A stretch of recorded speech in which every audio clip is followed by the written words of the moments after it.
കേരളത്തിലെ വയനാട് ജില്ലയിലെ സുൽത്താൻ ബത്തേരിക്കടുത്തുള്ള പശ്ചിമഘട്ടവും പൂർവഘട്ടവും കൂടിച്ചേരുന്ന ഭാഗമായ അമ്പുകുത്തിമലയിലെ രണ്ട് പ്രകൃതിജന്യമായ ഗുഹകളാണ് എടക്കൽ ഗുഹകൾ എന്നറിയപ്പെടുന്നത്. ചെറുശിലായുഗ സംസ്കാര കാലഘട്ടത്തിലെന്നു കരുതുന്ന ശിലാലിഖിതങ്ങൾ ഈ ഗുഹയിൽ കാണപ്പെടുന്നു. കേരളത്തിൽ ലഭിച്ചിട്ടുള്ള ഏറ്റവും പഴക്കം ചെന്ന ലിഖിതങ്ങൾ ഇവയാണ്. സമുദ്രനിരപ്പിൽ നിന്നും ഏതാണ്ട് 4000 അടി ഉയരത്തിലുള്ള അമ്പുകുത്തിമലയുടെ മുകളിൽ ഒരു വലിയ പാറയിൽ രൂപപ്പെട്ട ഒരു വിള്ളലിൽ മുകളിൽ നിന്ന് വീണുറച്ച കൂറ്റൻ പാറയാണ് മനുഷ്യനിർമ്മിതമല്ലാത്ത ഈ ഗുഹയെ സൃഷ്ടിക്കുന്നത്. കേരളത്തിലെ ഏറ്റവും പുരാതനമായ ഒരു രാജവംശത്തെപ്പറ്റി സൂചന നൽകുന്ന ശിലാലിഖിതങ്ങൾ ലോക കൊത്തുചിത്രകലയുടെ ആദിമ മാതൃകകളെ അനുസ്മരിപ്പിക്കുന്ന തരത്തിലുള്ളവയാണ്. പ്രാചീനമായ ചിത്രങ്ങളും പിൽക്കാലത്ത് രേഖപ്പെടുത്തപ്പെട്ട ലിപികളും ഇതിൽ കാണാം. ഇതിൻ്റെ പേരിനു പിന്നിൽ ഇടക്കൽ എന്നും ഭാഷാന്തരമുണ്ട്. പാറകൾക്കിടയിലെ അഥവാ പാറയുടെ നടുവിൽ ഉണ്ടായ വിള്ളലിലേക്ക് ഇടയിലേക്ക് മുകളിൽ നിന്ന് വീണ് കിടക്കുന്ന ഒരു വലിയ കല്ലാണ് പേരിൻ്റെ ആധാരം. 98 അടി നീളവും 22 അടി വീതിയുമുള്ള ഈ വിള്ളലാണ് ഗുഹയെ രൂപപ്പെടുത്തുന്നത്. ഇതിന് 30 അടിയോളം ഉയരവുമുണ്ട്. 1901 മലബാറിലെ ജില്ലാ പോലീസ് സൂപ്രണ്ടായിരുന്ന F. ഫോസറ്റാണ് ദക്ഷിണേന്ത്യൻ ചരിത്രരചനയിൽ വഴിത്തിരിവുണ്ടാക്കിയ എടക്കൽ ഗുഹകളെ ലോകശ്രദ്ധയിലേക്ക് കൊണ്ടുവന്നത്. ആദിവാസികളായ മുള്ളുക്കുറുമരുടെയും പണിയരുടെയും സഹായത്തോടെ കാടുവെട്ടി വഴിയുണ്ടാക്കിയാണ് അദ്ദേഹം ഇവിടേക്കെത്തിയത്. ഫോസർ അക്കാലത്ത് നിരവധി തവണ ഗുഹകളെപ്പറ്റി പഠനം നടത്തുകയുണ്ടായി. അദ്ദേഹത്തിന് ശേഷം R.C. ടേബിൾ, ഫ്രൂസ്ഫോർഡ്, ഡോക്ടർ ഷൂൾട്സ്, കോളിൻ മെക്കൻസി എന്നിവർ എടക്കലിനെക്കുറിച്ച് സമീപത്തുള്ള പുരാതന പരിഷ്കൃതിയെപ്പറ്റിയും പഠനങ്ങൾ നടത്തി. എടക്കൽ ഗുഹാചിത്രങ്ങൾ പ്രാചീന ശിലായുഗത്തിൻ്റെ അന്ത്യത്തിലുള്ള ചെറുശിലായുഗത്തിലാണ് ഉണ്ടായത്. ദക്ഷിണേന്ത്യയിൽ ഇത് ക്രിസ്തുവിനു മുമ്പ് 10,000 മുതൽ 4,000 വരെയാണ് കണക്കാക്കിയിട്ടുള്ളത്. ഗുഹകൾ സന്ദർശിക്കുവാനായി എടക്കലിൽ ഇറങ്ങി ഏകദേശം 1 കിലോമീറ്റർ കാൽനടയായി മല കയറണം. പ്രകൃതി നിർമ്മിതമായ 3 മലകൾ ഇവിടെയുണ്ട്. ഈ ഗുഹക്കുള്ളിൽ ചിത്രീകരിച്ചിരിക്കുന്ന ചിത്രങ്ങൾ, കൊത്തുപണികൾ ആ പ്രദേശത്ത് പുരാതന മനുഷ്യവാസികളുടെ സാന്നിധ്യം എന്നിവ സൂചിപ്പിക്കുന്നു. ഈ പേരിനു പുറമെ എടക്കാൽ ഗുഹകൾ യഥാർത്ഥ ഗുഹകളല്ല, ഒരു വലിയ ചരിത്ര സ്മാരകത്തിൻ്റെ ഒരു ഭാഗമായിരുന്നു അവ. ഇക്കൽക്കൽ എന്നർത്ഥം ഇടയ്ക്കുള്ള ഒരു കല്ല് എന്നാണ്.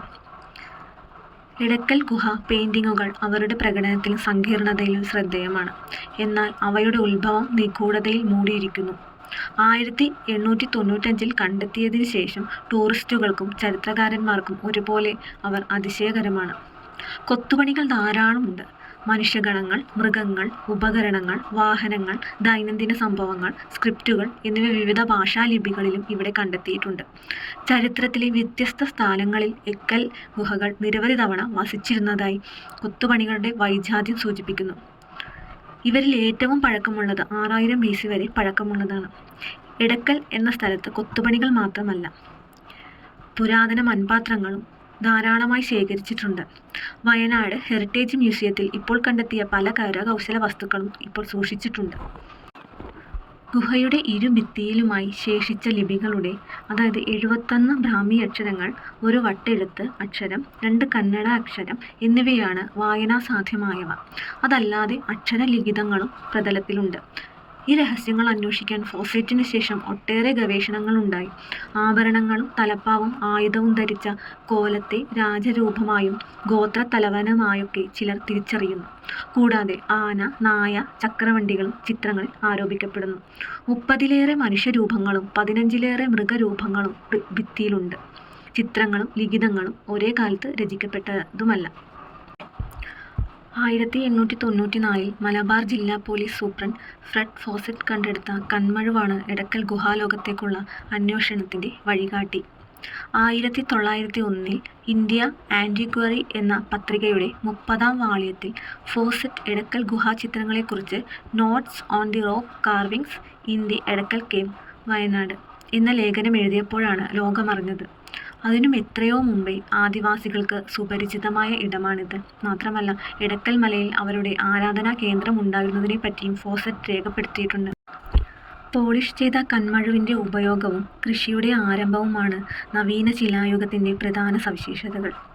കേരളത്തിലെ വിവിധ ഭാഗങ്ങൾ കാണപ്പെടുന്ന അടുക്കുപാറകൾ നവീന ശിലായുഗ കാലഘട്ടത്തിൽ ഇവിടെ മനുഷ്യജീവിതം ഉണ്ടായിരുന്നുവെന്ന് സാക്ഷ്യപ്പെടുത്തുന്നവയാണ്. വയനാട് അമ്പലവലയിലെ അമ്പുകുത്തിമലയിൽ നിന്നും നവീന ശിലായുഗ ഉപകരണങ്ങൾ കണ്ടെടുത്തിട്ടുണ്ട്. ഫോസറ്റ് കണ്ടെടുത്ത ശിലാബ്ലേഡുകൾ നവീന ശിലായുഗ കാലഘട്ടത്തിലേതാണെന്ന് നിരീക്ഷിച്ചിട്ടുണ്ട്. വയനാട്ടിലെ കൽപ്പറ്റയിലും പുൽപ്പള്ളിയിലും ഈ നടത്തിയ ഉത്ഖനനങ്ങളിൽ നിന്നും നവീന ശിലായുഗ ഉപകരണങ്ങൾ ലഭിച്ചിട്ടുണ്ട്. വയനാട്ടിലെ ഇടക്കൽ ഗുഹാന്തർ ഭാഗങ്ങളിൽ ആലേഖനം ചെയ്യപ്പെട്ട ചിത്രങ്ങളിൽ നവീന ശിലായുഗ ഉപകരണങ്ങൾ കൊണ്ടു മാത്രമേ കൊത്തിവെക്കാൻ കഴിയുമായിരുന്നുള്ളൂ. ഇവയും ആദ്യമായി നിരീക്ഷിച്ചത് ഫോസറ്റ് തന്നെയായിരുന്നു. സുൽത്താൻ ബത്തേരിയിലെ തൊവാരി മലയിൽ കാണപ്പെടുന്ന പാറ കൊത്തുപണികൾ നവീന ശിലായുഗ കാലഘട്ടത്തിലേതാണ്. മലമുകളിലെ പാറകളിൽ ആകെ 26 ജോമെട്രിക്കൽ രൂപങ്ങളാണ് ഉള്ളത്. ഇതിൽ ഒരു രൂപത്തിന് പക്ഷിയുടെ രൂപവുമായി അടുത്ത സാദൃശ്യമുണ്ട്.